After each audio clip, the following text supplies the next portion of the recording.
नमस्कार। आज म छुट्टै रेसिपी लिएर हजुरहरु समक्ष आइपुगेको छु।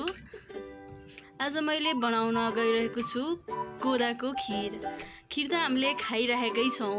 आज मैले विशेष छुट्टै परिकार लिएर आएको छु कोदोको खीर। कोदाको खीर कसरी बनाउने त भनेर म आज हजुरहरुलाई देखाउन गइरहेको छु।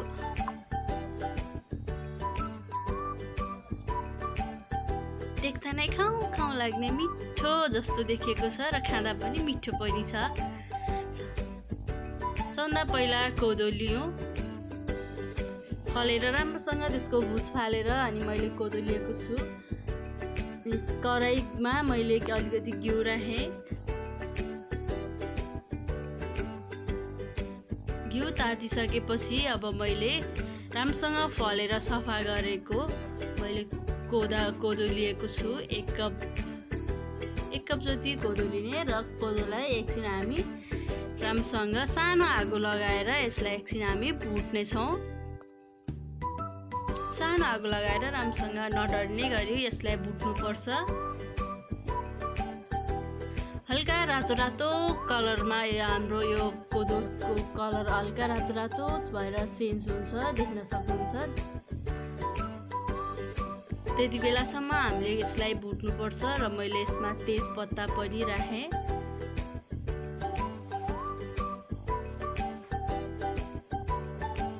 सानो आगो लगाएर राम्रोसँग चलाएर भुट्नु पर्छ। हामीले कोदोलाई डढ्न दिनु हुँदैन।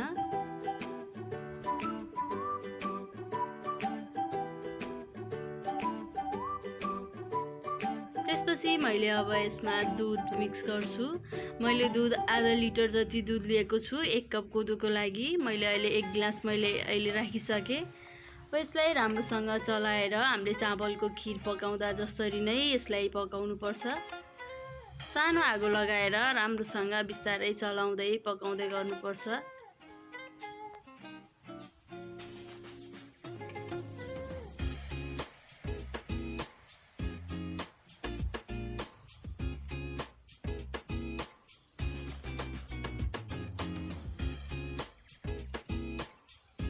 टाइममा हामी यसलाई चलाइराख्नुपर्छ। सानो आगो लगाएर बिस्तारै 20-25 मिनेट जति हामी यसलाई पकायौं भने अनि आवश्यकता अनुसार हामीले यसमा दुध थप्दै जान्छौं। जाइफल कोरेर राखेको छु। खीरमा जाइफलको वासना साह्रै मिठो लाग्छ मलाई पनि।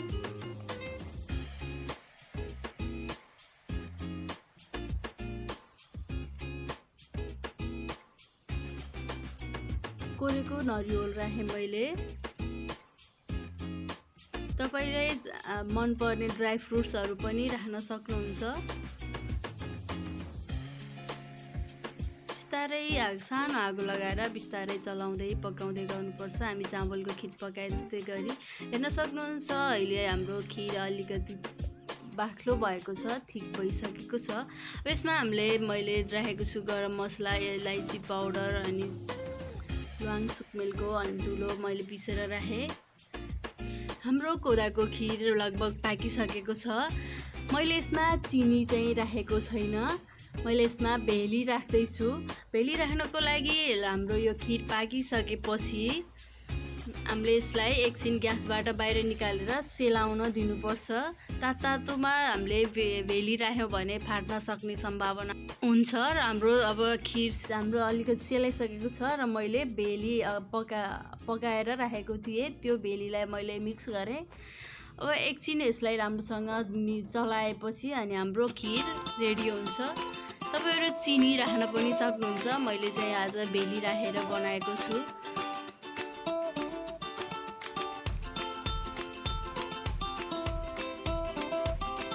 स्वाद अनुसार भेली राख्न सक्नुहुन्छ, चिनी राख्न सक्नुहुन्छ।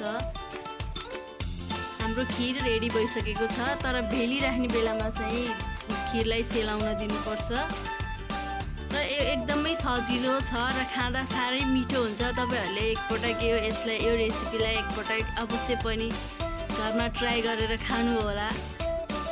यति चाहिँ मेरो भिडियो हेरेर मलाई साथ दिनुभएकोमा तपाईहरुलाई धेरै धेरै धन्यवाद। कस्तो लाग्छ तल कमेन्टमा कमेन्ट गर्न पनि सक्नुहुन्छ। मेरो भिडियोलाई लाइक शेयर सब्स्क्राइब गर्न नबिर्सिनु होला। धन्यवाद।